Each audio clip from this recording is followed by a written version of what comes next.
Welcome to Skillset guys. इस video में अपन समझेंगे कि सैलरी टैक्सेबल कब होगी। ड्यू बेसिस पे टैक्सेबल होता है या रिसिप्ट बेसिस पे। आप लोग बताइए कि ड्यू बेसिस पे होगा या रिसिप्ट बेसिस। सैलरी टैक्सेबल होगा ड्यू और receipt which ever is earlier. यदि आपको पैसा मिल गया तभी भी आपका टैक्सेबिलिटी बनेगा, यदि आपको पेमेंट नहीं मिला, ड्यू हुआ अभी तक, तभी भी आपका टैक्सेबिलिटी बन जाएगा। तो कुछ एग्जांपल के थ्रू इस चीज को समझते हैं कि सैलरी किस तरह से अपना टैक्सेबिलिटी में आएगी कैलकुलेशन में। सैलरी बिकम ड्यू इन 2021 पेड सब्सिक्वेंट ईयर। कहने का मतलब है 20-21 का सैलरी था लेकिन वो पेमेंट कब हुआ 21-22 में। तो रिसिप्ट और due which ever is earlier, मतलब ड्यू कब हुआ 20-21 में, टैक्सेबल कब कौन से ईयर में होगा 2021 में। मान लो कोई सैलरी था आपको 21-22 का लेकिन आपको 20-21 में एडवांस ही मिल गया, जब मिला तब टैक्सेबल। ड्यू और receipt which ever is earlier, तो कब हो जाएगा टैक्सेबल जब आपको मिला। कुछ ऐसे भी केस हो सकते हैं जहां पे क्या हुआ कि आपका सैलरी पिछले साल का आपको मिला लेकिन जिस साल मिला है पिछले सालों में आपने कभी उसको टैक्सेबल नहीं किया, तो जिस साल मिला है उस साल आपको क्या करना पड़ेगा, उसको टैक्सेबल दिखाना पड़ेगा, क्योंकि इसमें पिछले साल में इसको अपने नो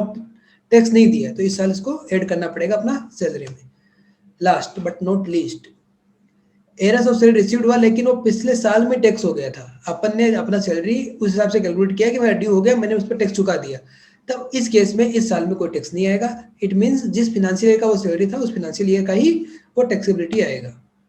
यहाँ तक आपको समझ में आ गया होगा। अब अपन आगे बढ़ते हैं, प्लेस ऑफ सप्लाई के बारे में अपन जानते हैं कि प्लेस ऑफ सप्लाई कहाँ माना जाएगा, जहाँ सर्विस रेंडर्ड होगी वहां ही उसका प्लेस ऑफ सप्लाई माना जाएगा और उस हिसाब से उसका टैक्सेबिलिटी आएगा।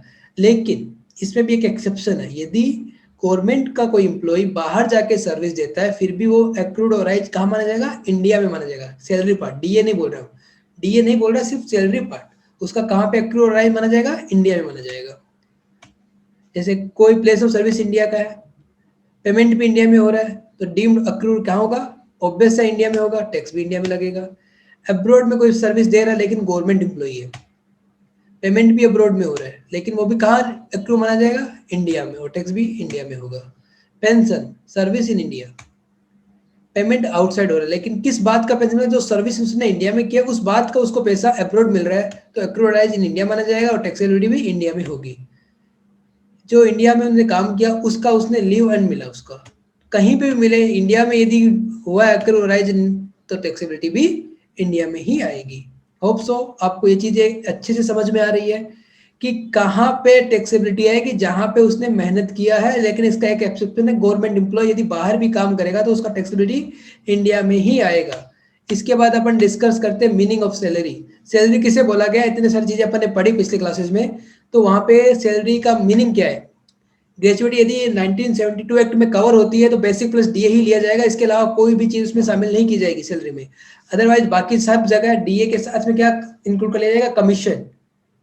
कमीशन भी यदि कुछ मिल रहा है तो वो भी इंक्लूड कर लिया जाएगा मीनिंग ऑफ सैलरी में। बाकी जहां भी जितना भी चीजें अपन ने पढ़ी है वहां सब जगह पे other than gratuity covered for employ, बाकी जितना भी अभी तक पढ़ा है उसमें क्या कवर कर लिया जाएगा, basic salary plus DA plus commission. DA मतलब महंगाई भत्ता, जो इन्फ्लेशन की वजह से आपकी कंपनी आपको देती है वो भी कवर होगा।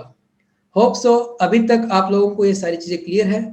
अब नेक्स्ट लेक्चर में अपन सीखेंगे बाकी एग्जाम्पशंस क्या क्या एम्प्लॉय को मिल रही है, क्या क्या बेनिफिट उसको मिल रहे हैं, और इस पे आपको क्वेरी वगैरह क्वेश्चंस वगैरह आपको मिल जाएंगे व्हाट्सएप ग्रुप में।